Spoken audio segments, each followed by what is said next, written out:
on our webpage. Hey, all right, good evening, everyone. Welcome to our August Solano Fire Safe Council. We're back. I'm Tina DeLeon. For those of you who do not know me, I'm the Assistant Emergency Services Manager at Solano OES. Let's see here, we're gonna have a presentation from Jenny Novelli. It is about Know Your Zone. So we'll get that started and we'll do some partner updates for those who are here. All right, Jenny, take it away. If you can. Thanks. Hi everyone. I'm Jenny Novelli. Oh yeah, hi Mark. Saw you at National Night Out. So yeah, Tina asked if I could come on and talk about Know Your Zone, which I think most of you are already aware of or have some type of idea of what it was or what it is. And some things have changed in terms of like the look of it and where we're directing people now. So we want to communicate that out to you guys so that you can take that to your community, your friends and family and coworkers, and make sure that they know how to find their zone, and then also write it down and then keep it somewhere visible. So I don't have a PowerPoint. I thought it would just be easier to show you. Let me move my screen over here because I'm looking. It's like I'm not looking in my camera. I just thought it would be easier to show you. So let's see. There we go. Oh my gosh. That's not working. Okay, it's gonna look weird because it's moving a different way. Okay, so just some background on Know Your Zone. If you aren't aware of it already, this was a county project, countywide, and it was kind of lessons learned from LNU and other emergencies. And kind of the takeaway was we needed to have a coordinated way of issuing evacuation orders and evacuation warnings, as well as shelter in place. So every chief for fire and PD, as well as the sheriff's office, came together and thoughtfully put these zones together. And it's also statewide. Like this is a nationwide project, Know Your Zone.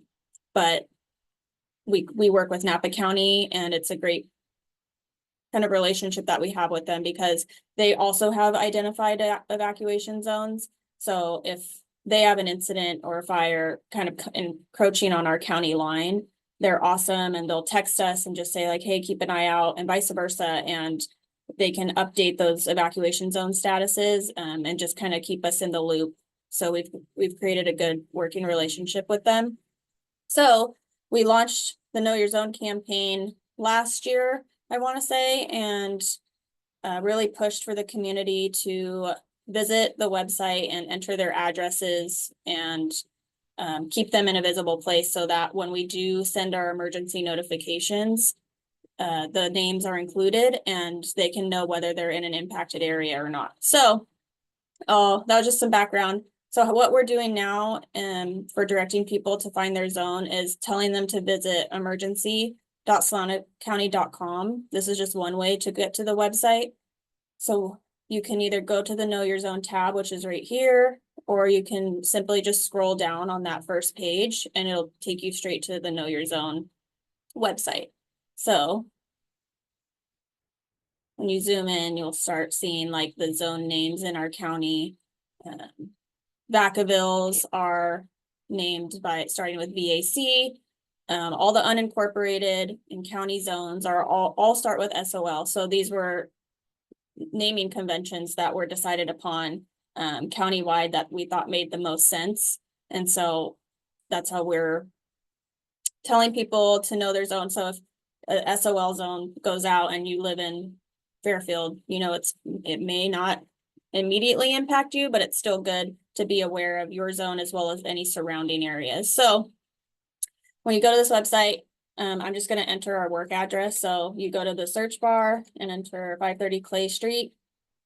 And it's important to put the city because, like I said, it is a nationwide system. And if you don't put the city, you know, there's a ton of Fairfields nationwide, and it could put you in Ohio, Virginia, wherever there's a Fairfield. So it's just important to put that Fairfield, California with it, and then you just hit enter. And so FRF 1826 is our zone. So we have it written on a magnet, a piece of paper, and we have it in our fridge in our building. So as you can see, after I search that, it's red because there's a, what we decided on is like there's important infrastructure here. So we have the jail. So that's why it's going to be like a jail, a hospital will have a different coloring surrounding it. But for the most part, it's just going to be this kind of like tan color, which means nothing's impacting. So if we were under an evacuation warning, this zone would be yellow. And that would tell the community what the protective action is that we're asking them to take. And if it's an evacuation order, it's going to be red, but like bright red. This is kind of just a faded pink. And then the shelter in place, I believe, is purple. We haven't used it yet for shelter in place, so I don't remember as easily right away. But what it would look like is if this were to be red, oops, won't let me scroll down there, but this would show the reasoning. So it's just, there would be a evacuation order for FRF 1826. You know, this is a lawful order to leave now. And it would have all of that language and also the authority issuing that evacuation order. So that's just one way, but I want to take you to the actual website because it shows a little better. So this is the Genesis Protect website. No longer Zone Haven, which most people are aware of, but they did rebrand. And to avoid any of that confusion, we just stuck with the Know Your Zone campaign as a whole, because that is what it was pushed out as, is Know Your Zone, as well as Zone Haven. And that could be confusing when an entire rebrand happens. So if you go to their website, protect.genesis.com, it'll take you here. But to help the community just easily navigate it, we stuck it as Know Your Zone on our website. So does anyone want to give me an address or feel comfortable sharing one? 1170 North Lincoln in Dixon. In Dixon. Oops. Thank you, Karen. Of course. Perfect. So the status is normal. So that nothing's impacting her zone. And then that reason would appear right here. And then this is the app that Genesis has. So it would send you like a push notification if you had it. And you do have to actually say you want notifications for that zone to get notified in that way. They've made some updates because before it would ding, you know, in the middle of the night, and it may not be a protective action or a life-threatening emergency, and they got some flack for that. So they've made some updates to where if it's an evacuation order, you will get that almost like an Amber Alert that will wake you up if your zone's impacted. So they have a link there on Know Your Zone site if you needed the app. And then down here is subscribe to alerts. And that could be a little misleading, but that's actually subscribing to Alert Solano, which we tried to navigate through the community. So if the community wants to sign up for Alert Solano as they find their zone, that's a win for us. And that's what we're pushing for. Because like I said, we're going to put the emergency zone name in our emergency notification. So it's super important to know both. And then along with the zone name is the zone boundary. So we'll put the zone name that's under an evacuation order or warning. And then after that, language of this is a lawful order to leave now is going to be followed by the zone boundaries. And we put those in there to avoid any confusion just as to what area is actually being evacuated, because as nice as it would be for everybody to know their zone name, we know that is not the case right now. So we put those north, south, east, west directional boundaries in there to try and make sure it's clear to the public what zone is actually impacted. And I see there's some questions in, oh, thanks, Tina. Okay. Does anyone have questions about that now? Hi, Leanne. I do. Yes, I do. Can you Hi. hear me? I can hear you. Okay, I was recently in North Carolina and received a notification on my phone at 10 to 3 in the morning about a tornado in the area. And I wasn't signed up for anything. It was automatic. Yeah. Is that something that this county will do?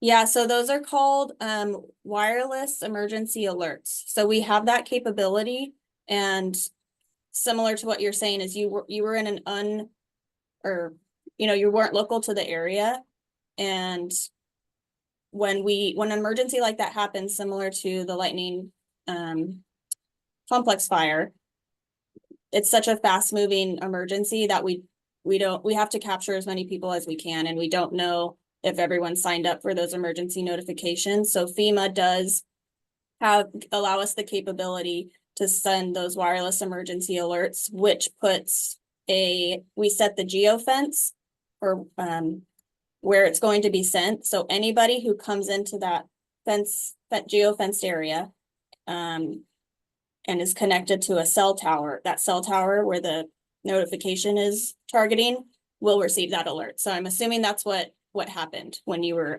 visiting on the East Coast for the tornado. Yes. And now Yep. I have one other question too. Okay. So as someone who was involved in the LNU and lived out on Pleasance Valley Road and talked to a lot of my neighbors, it's great that you give people an alert, but in our case, we didn't know which way to go was safe to go down, to either go north on Pleasance Valley or south on Pleasance Valley toward Vacaville. So is there going to be any type of information in regards to that when you notify people? Yeah, so in terms of evacuation routes, which have been, I know, another lesson learned that came out of LNU, which would be incident driven. So we've talked about how we're going to provide those evacuation routes and that emergency information in real time when it happens. However, we can't necessarily draft it right now in an emergency notification just because we don't know the behavior of the fire, if that makes sense. But I hear what you're saying, and we've had talks about it at our level. I don't know if you want to add anything, Tina, but I think that's all I could say on that. That's exactly what I was going to say. It would depend upon the behavior of environmental factors. If there's north winds, we can't have just a blanket or a standard evacuation route because it will depend upon the emergency that is happening. And then also the first responders that are on scene would be able to give us a better idea of what we can message out to ensure public safety. Well, then that brings another question to mind. And you don't have to answer this right now during this presentation, but perhaps later on in this meeting, you could answer what's the status of Pulse Point? Because that would be something that would certainly help people in a large geographic area to know exactly where the fire is so we can evacuate around it or away from it rather. Still, we're working on it. That's the update that I have, Leanne. I know it's probably not the answer that you want, but we're working on it. We're trying our best to see what we can do to serve our communities. Okay. Thank you. You're welcome. Does anyone else have any questions?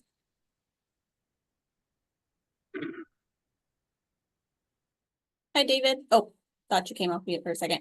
Before I end, it's just another kind of situational awareness tool that you can do through the Know Your Zone website. So if you just click on fires, it's kind of similar to, Watch Duty or the CAL FIRE website. But it'll show active or recently active fires throughout the state or close to us. And you can just play around with it, zoom out far and see how these pop up. You can just click on it and it might have updates, it might not, but it's just a tool that you can play with and again, just gain situational awareness from. All right, Tina, that's all I have. Thanks, Jenny. If anyone has any last minute questions, please raise your hand or put them in the chat.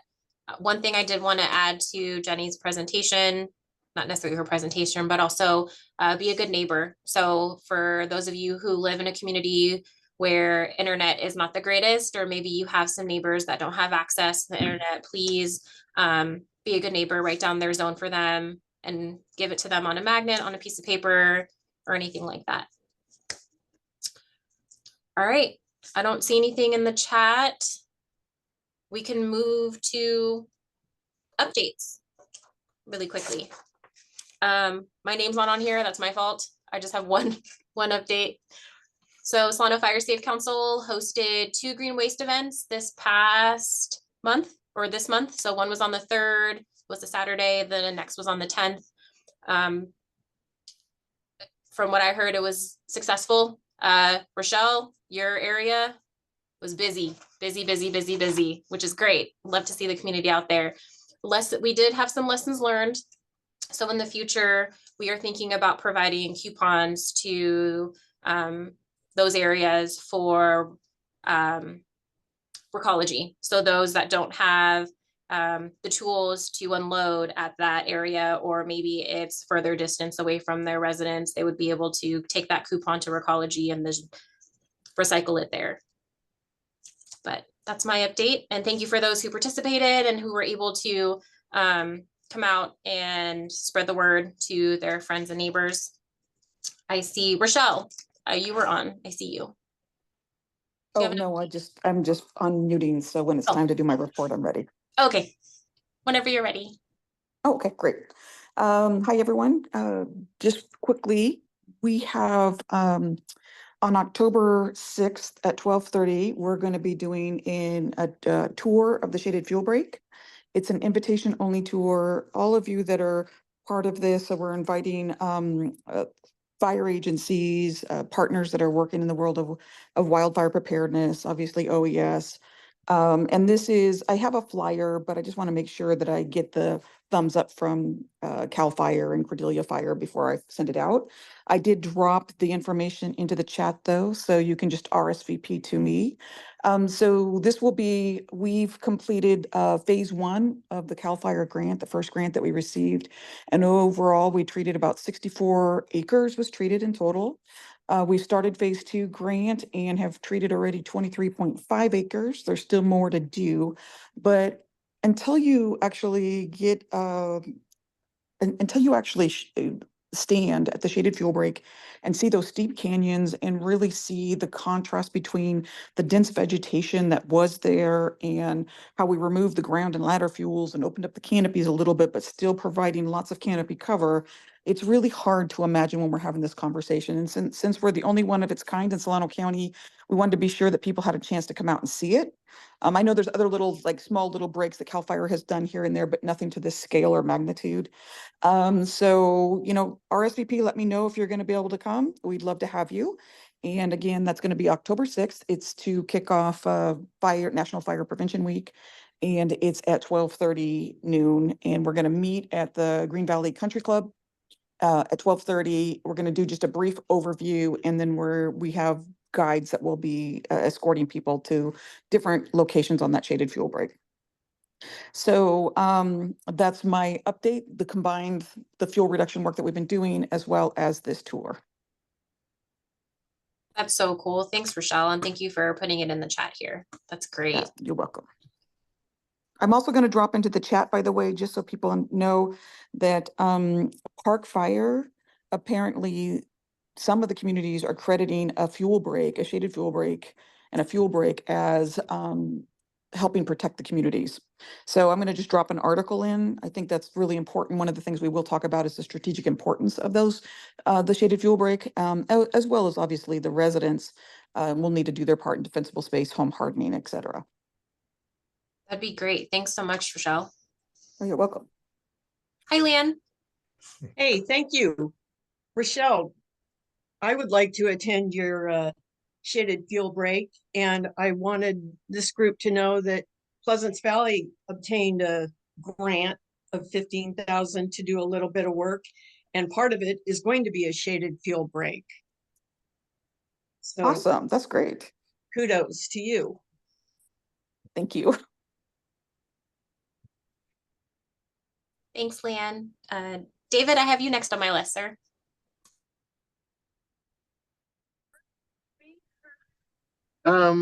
Hey, this is David. Yeah, Leanne hit our big item that we just recently were awarded a $15,000 grant by the California Fire Foundation. It's a pretty cool grant because it's not very handcuffing. There's very few restrictions involved in it. So we're excited to get that rolled out into the community in the future. And then I did want to extend my thanks to the county for the Green Waste Days. I went by the Station 67 location several times and it was active. There were no controls in place really that I saw. So I don't know if they ended up with any materials in the green waste that weren't supposed to be there, but it did appear that the community was using it. So that's pretty good. Also, I know in the past, as long as you reach out to Recology, they will give you 2 dump passes every year. Actually, this year I think they did 3, but it's up to like 1,000 pounds per load or something like that. So I think folks need to be aware of that resource that's available to them, and I think that's a resource that gets underutilized because those used to come in the mail automatically, and now they don't because everything's electronic billing. But I know I go down to Recology and pick mine up or have them mail them to me every year annually. So Rochelle, thanks for the invitation to that event, and I hope to attend. And thank you for the Green Waste event again. And we continue to get a lot of pressure in the community with insurance cancellations. It actually seems like it's upticking fairly substantially for some reason. So I hope we find some solutions in the near future at the state level to bring that to a slow. But we're getting numerous calls a week of people getting their either cancellation notices or notices of non-renewal. So, and for a lot of folks in the last month and a half or so are indicating that the reason that their policy is being canceled is because their insurance company says that they need a new roof. And if you can't prove that the roof is within a certain age, then they're telling you they're either going to cancel you or you need to get a new roof immediately, which I would say the average household, that's probably a $14,000 to $17,000 cost, if not more. So that's a pretty heavy financial burden to put on people with almost no notice. So thank you, everybody. Thanks so much, David. And thank you for sharing that information about Recology. I know there's people on here. I wasn't aware of the 2 annual passes. So thank you for sharing that. It's very valuable information. Is Ralph here from Glen Cove? I don't see him. I don't think we had, I'm going to speak on his behalf and hopefully it's okay. I don't think we had met when we found out that Glen Cove is Firewise now. So that's exciting for them. I Karen, you might have more. Okay, yeah, go ahead. I do have an update. The Firewise signs have arrived in the mail, which is a big deal, and they are now listed on the Firewise USA website, which is also a big deal for people looking for that information for their insurance companies. And to celebrate the signs going up, there will be a sign install ceremony and party on Friday, August 30th at 11:30 a.m. at Glen Cove School Park. I will put that information into the chat box. Everybody is more than welcome to join in this celebration because we are very excited about what this could bring for those Glen Cove residents who are also struggling with insurance. So that'll be happening soon. Thanks, Karen. Mm-hmm. Oh, and then you're next. All right. Perfect. So updates from Solano RCD. We are continuing our work through a CAL FIRE grant, planning some prescribed burn and prescribed grazing projects, looking for strategic field break opportunities. And as we were out with Vacaville Fire Department and CAL FIRE this morning, looking at an area that, the last time we were out there with a whole bunch of fire agencies, the very next day, the opposite hillside caught on fire. So we are working on these, hoping to possibly get them shovel ready by the end of the calendar year so that they could be implemented in the coming year. I look forward to having progress to share with you on that soon. Additionally, we do have, I mentioned prescribed burning. You've probably seen the announcements for our firelighter training that we are offering. It's a joint project between the Solano PBA, which is not quite yet official, the Napa PBA, and the Yolo County PBA. It is intended to provide information and skills for anybody who is interested in prescribed burning, either with a PBA or figuring out how to do it legally and safely and effectively on their own. So it's a lot of background information, and then there will be a hands-on training. So if you're interested in joining, it actually starts in like 2 minutes, the first one, but they will be recorded and available afterwards. So we've got 2 online Zoom meetings and then 3 field days. Options are August 24th, September 7th, and September 21st. I'll put a link to that in the chat as well. And that's it. Thanks, Karen. Chief O'Connor, I know that he was on a fire that Forward Progress stopped a couple minutes ago, so I don't think he's going to be on. Let's see, is there anyone from the district that's on? Take that as a no. All right, Chief Chadwick. I don't think I saw him.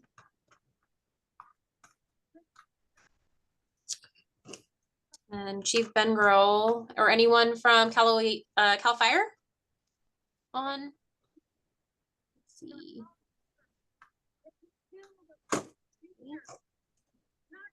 Tanya, I know she was busy, or she's busy. I don't see her on here. Is there anyone from the Yellow Fire Safe Council? Okay. I saw Cody was listed on there. Is he a rep? I'm with the Solano Air Quality District.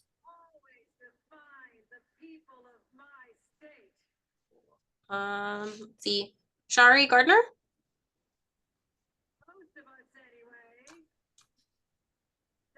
Okay. So I don't have any. That's it. Are there any questions or anything we would like to discuss before we adjourn for this evening? Hey, Tina. Hi. This is Vincent from the Red Cross. Vincent. Hello. Sorry, I'm on my phone today, having an issue coming off mute, but I can provide a quick Red Cross update. Oh, yes, I apologize. Yes, please. Oh, no problem at all. Hello, everyone. My name is Vincent Valenzuela. I'm the Executive Director with the American Red Cross, serving our North Bay chapter. So that would be Solano, Marin, Napa, and Sonoma counties. Red Cross, we stay ready to activate a emergency mass care shelter if needed. Ideally, we all hope that is not needed, but if needed, we're ready to be activated by the county. We're actually really leaning forward into this fire season due to some of our local volunteers and local leadership being deployed out to the East Coast, the Carolinas, Florida, also into Texas for some responses out there. So our response to having some local folks gone is to really, like I said, lean forward. And we have volunteers throughout the entire Bay Area region, and especially the North Bay chapter, on call to activate a shelter literally through October. So we have shifts set up for all of our volunteers to sign up 24 hours a day to always have someone on call to activate a shelter, pulling a trailer, getting a sheltering operation up and going. So we have Solano volunteers, Napa, Sonoma, and Marin folks all ready to respond if needed. So that will be our current response to this fire season. Again, hopefully we don't need those activities, but we're standing ready to support. Thank you, Tina. Thanks so much, Vincent. Hi, Leanne. Sorry if I missed your hand earlier. That's okay. My question for you, Tina, is what is the status of the Solano County Fire Safe Council bylaws? So I believe they just need to be reviewed and discussed by the executive members or the executive committee. From my knowledge, county council gave it over to us. So, or not us, but gave it over to the Fire Safe Council. I just need to find the updated version of the bylaws. I don't know who has them right now, but I will find out and we can move forward from there. I know it's been a long time coming, so hopefully we can get that sooner than later out. Right, it was bogged down in county council for several months. So I could believe you they kicked keep it me back. updated on that, please? The next meeting that we have, I believe we'll be able to have an update. Hopefully by then we'll have a good update for you, or not just for you, Leanne, but for the entire Fire Safe Council. Right. So I will hopefully will, if not myself, then Robin we need to track down the most current version to see what's going on with that. Okay, thank you. Thank you. Hi, Mike. How you doing? You Doing have a well. How minute? are you? Pretty good. Can I give a fire weather forecast update? Oh, yes, of course. Okay.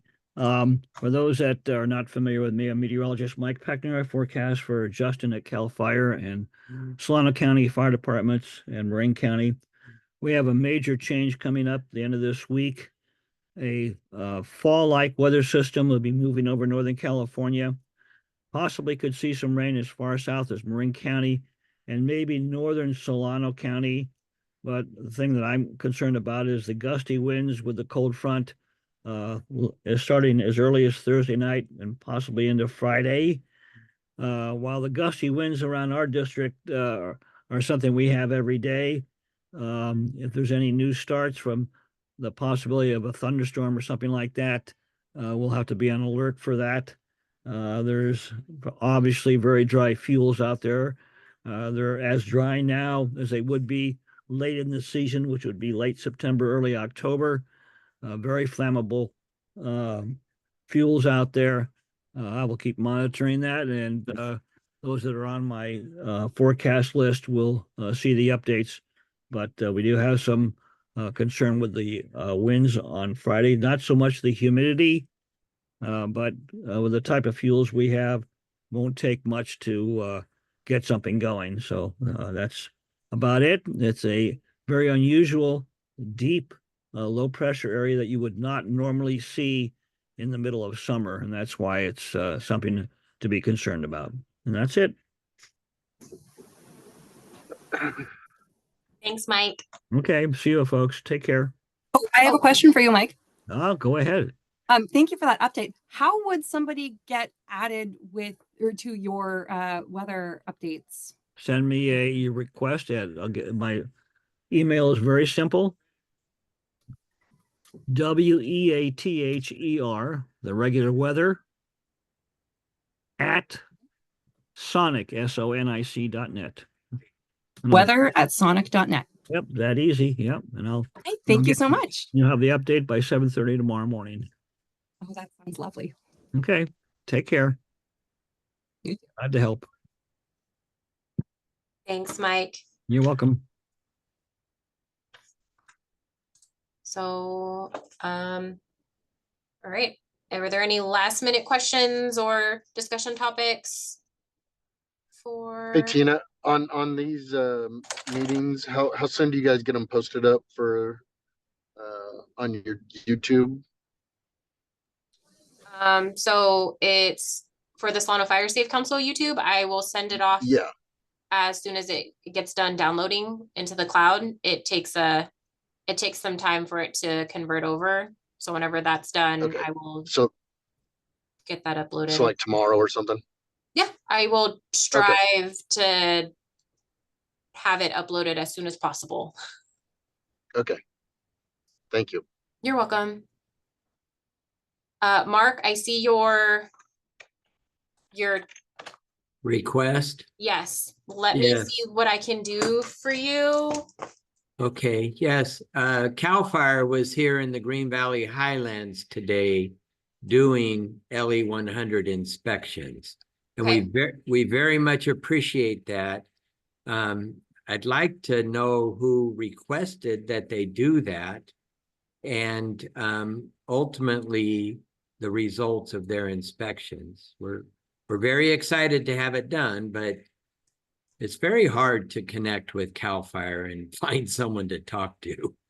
Oh, that's not good. Let me see what I can do in terms of getting a good contact for CAL FIRE. Justin, I believe he is out of town, so he may not be able to respond to me this week, but I will find another person with CAL FIRE and we'll see what we can do to get an answer for you.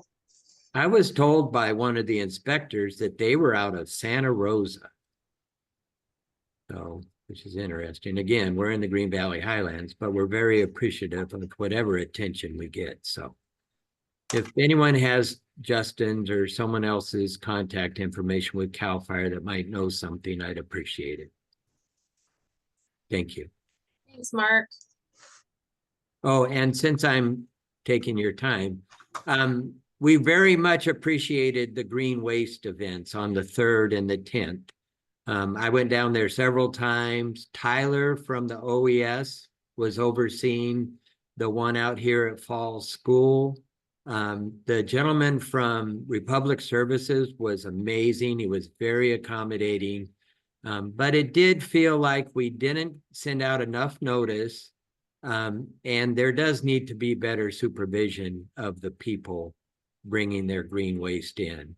I will share that I'm also a member of the Green Valley Landowners Association, and we sent out emails.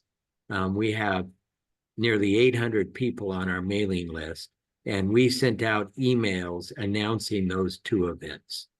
So be happy to work with you on future events, and thank you very much for those. Thank you for the feedback, Mark. We appreciate it. Yes, so future Fire Safe Council events will be, that's a lot of people, 800 people. I am expecting 800 people at the next event, Mark. But